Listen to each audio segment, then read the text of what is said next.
What if the most powerful medicine isn't something you swallow, but something you believe? Let's explore the placebo effect, where belief becomes biology and hope becomes healing. So, what is the placebo effect? It's when someone improves after getting a treatment with no active ingredients at all. I'm talking sugar pills, saline injections, heck, even fake surgeries. And yet, people still get better. Why? Because the brain is tricked into thinking real healing is happening and it responds for real. We're talking endorphins, dopamine, anti-inflammatories, even immune cells spring into action. It's not just a trick, it's pure neurochemistry. Let me share some real cases that shocked scientists. First, the Parkinson's surgery that never happened. Patients with advanced Parkinson's disease signed up for brain surgery, but half never actually had it, just a tiny incision and a convincing story. Still, their brains responded as if the surgery was real, and their symptoms improved. Next, the man who nearly died from a sugar pill. He was in a depression drug trial and tried to overdose on his pills. He collapsed, heart rate crashed. Doctors rushed in, only to discover he was in the placebo group. Not a single active ingredient. His belief alone triggered a near-fatal response. Then there's the army morphine swab. During what two medics ran out of morphine and gave wounded soldiers salt water, but told them it was painkiller. Some survived major injuries, with no real drug, just belief. Or the fake knee surgery mystery. Patients with severe knee pain underwent surgery, but doctors only made a cut, then closed it up.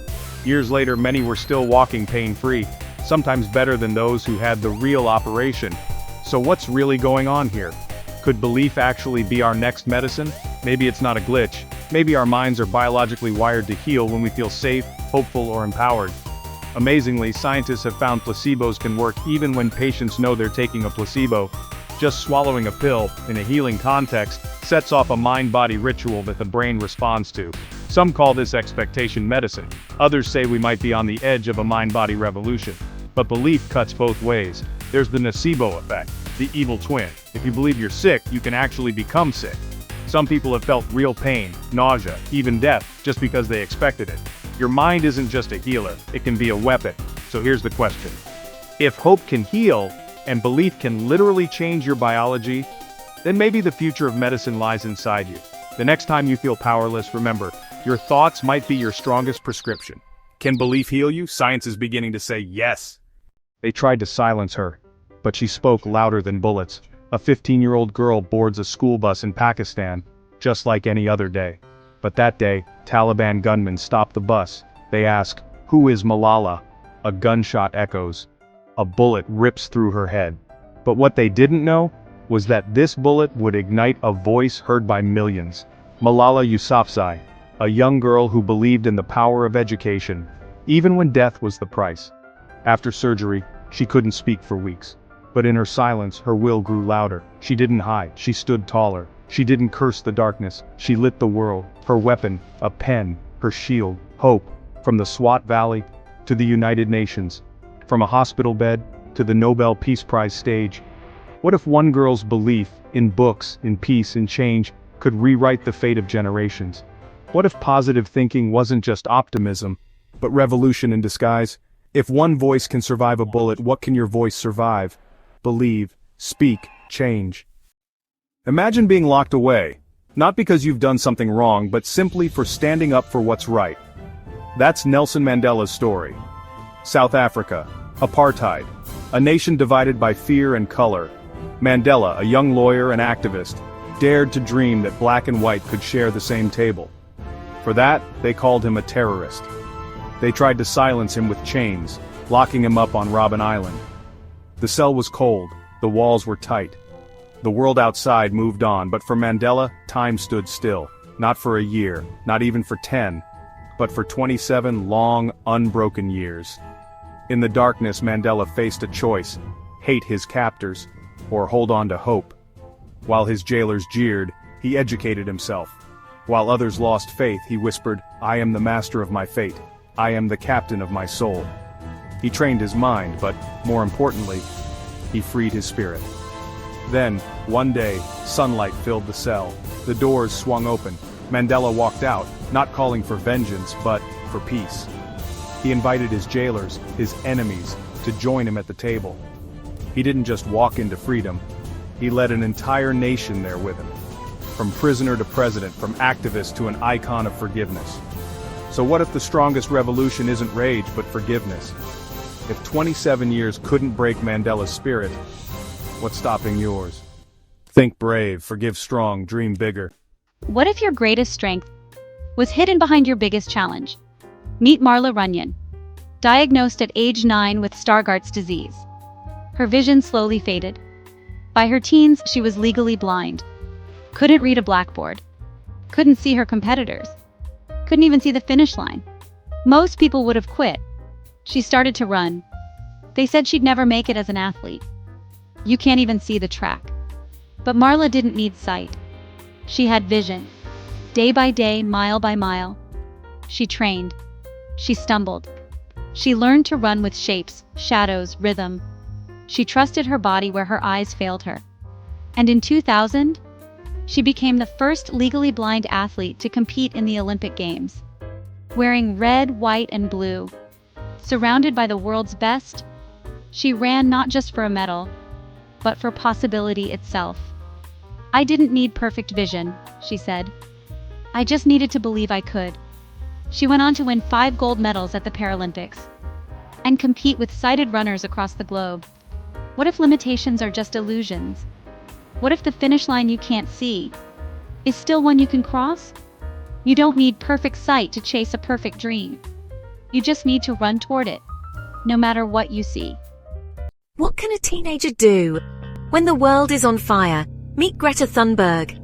At 11, she stopped eating. She stopped speaking. The weight of the planet's future was crushing her. Diagnosed with Asperger's, depression, selective mutism.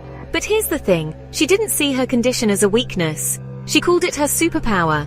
While others her age played games, Greta read about rising oceans, burning forests, melting ice caps. And one day, she sat alone, a single girl, one cardboard sign, outside the Swedish parliament. Most ignored her, some mocked her, but she came back, every Friday, rain or snow. One voice became millions. Hash Fridays for Future spread across the globe. Kids walking out of school to say, "We won't study for a future we might not have." Then came the moment. Greta stood before world leaders at the UN, her voice shaking with fury. "How dare you? A teenager confronting presidents, CEOs, diplomats. Not with fear, but with fire." She was nominated for the Nobel Peace Prize, named Times Person of the Year, became the symbol of a generation that refuses to be silent. What if your age didn't define your power? What if a 15-year-old could challenge the system and change it? Greta didn't have a loud voice, but she had an unshakable belief no one is too small to make a difference, and that belief shook the world. If she can fight for the planet, what's stopping the rest of us? What happens when everything is taken from you, your family, your freedom, even your name? That's what happened to Viktor Frankl, a gifted psychiatrist, a devoted husband, and then a prisoner in Auschwitz, stripped of everything except his mind, surrounded by death, torture, hunger. He asked a question that would change millions of lives. What is the meaning of suffering? Every day he saw men give up, curl up, die, not from starvation, but from hopelessness. And Frankl realized if you can find meaning, you can survive anything. He began helping fellow prisoners, quiet conversations under moonlight, whispered encouragements before labor shifts, not false hope, but inner purpose, a reason to live, a son, a dream, a future book not yet written. He survived against all odds, and when he walked out of the camp, he didn't just carry scars, he carried a theory, logotherapy, the belief that man's deepest need is meaning. He wrote Man's Search for Meaning, one of the most powerful books of the 20th century, translated into over 50 languages, changed millions of lives.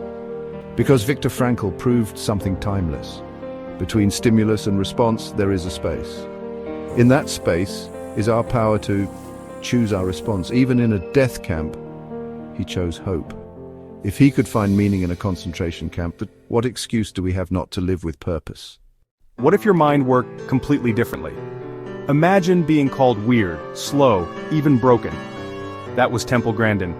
At just 2 years old, she stopped speaking. She flapped her hands. She stared at spinning objects for hours.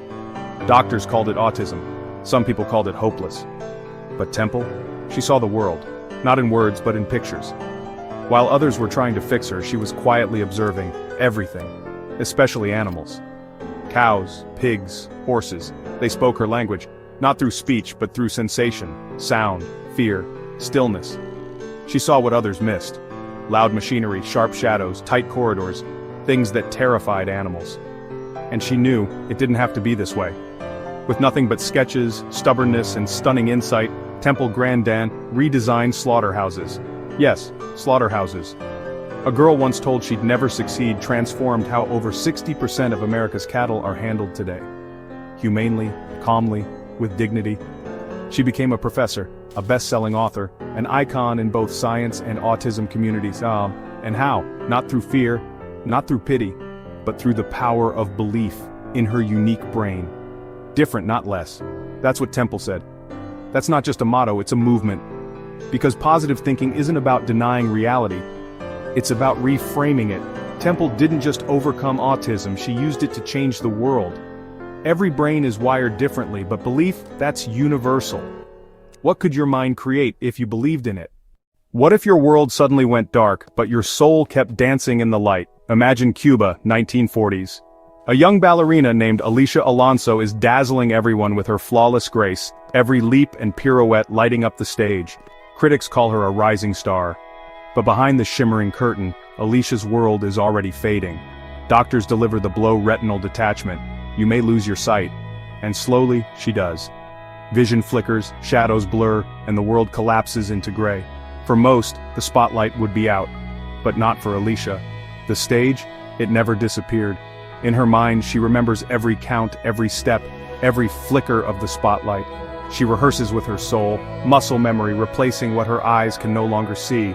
Others doubt her. She demands, mark the stage with lights. I will feel them. Let me listen. I will land perfectly. And she does. Alicia Alonso dances Giselle, completely blind. Not just once, but for decades. She leads the Cuban National Ballet for over 40 years. Audiences gasp, critics bow, the world calls her a miracle. But was it really a miracle? Or was it willpower, discipline, and the unbreakable belief that the mind can move mountains, even without eyes to see them? Alicia once said, I don't need to see the stage, I already know where it lives, inside me. That's not just dancing, that's defying fate. Because positive thinking isn't about ignoring the darkness, it's about dancing through it. Your vision may fail, but your dream doesn't have to. What would you dare to do if you stopped letting limits define you? What if your greatest strength was not survival but forgiveness? Let me introduce you to Louis Zamperini, Olympic runner, W2 airman, and a man who survived the unimaginable. Picture this, his bomber crashes into the Pacific. He floats for 47 days on a life raft. Sharks circle, storms rage, hunger bites. And just when you think it can't get worse, he's captured by the Japanese. What follows isn't a prison, it's a nightmare. Daily beatings, torture, humiliation. A brutal guard, known as the Bird, makes it his mission to break him. But Louis refuses. He doesn't just survive, he outlasts the pain. He holds on to hope. He never loses his will to live. And when the war ends, when freedom finally comes, Louis returns home. But the trauma, it follows him. Nightmares, rage, alcohol. For Louis, the war never really ended, until one single moment changed everything. A spiritual awakening. A radical decision. He forgives his captors, not with bitterness, not with weakness, but with unshakable strength. Years later, Louis returns to Japan. Not for revenge, but to embrace the very men who tried to destroy him. Forgiveness becomes his freedom. He spends his life speaking about hope, resilience, and the power of letting go. Louis once said, "The only real way to peace is forgiveness." That's not just positive thinking. That is a soul refusing to stay chained to hate. That is what it means to be unbroken. So when the world tries to break you, will you fight with hate or rise with hope? What if the most powerful thing you can do is forgive? She was 16 when the world ended. In 1944, Edith Eger was thrown into Auschwitz. Her parents, murdered, her body, starved, broken, used. And yet, on the very day she arrived, a Nazi officer told her to dance. In that moment, cold, afraid, surrounded by death, she didn't collapse. She danced, not for him, for her life. That was the moment she chose to survive. But surviving wasn't the end. Years later, in a new country, in a new life, the real war began. Nightmares, guilt, silence. But Edith did something extraordinary. She didn't hide from her pain. She walked back into it. She became a psychologist, helping people escape the prisons inside their minds. Because she knew you can't heal what you don't feel. She forgave. She spoke. She wrote. Her book, The Choice, became a global phenomenon. Not just a memoir, a blueprint for emotional freedom. Edith didn't just survive Auschwitz, she transcended it. And now, in her 90s, she still says, "I'm not a victim. I'm a survivor, a thriver." That's not just resilience. That's the power of radical hope. That's the strength of positive thought, when everything tells you to give up. So ask yourself, what if healing isn't forgetting the past, but dancing with it until it lets you go? Pain is not your enemy. Hopelessness is. But the choice to heal, to hope, is always yours.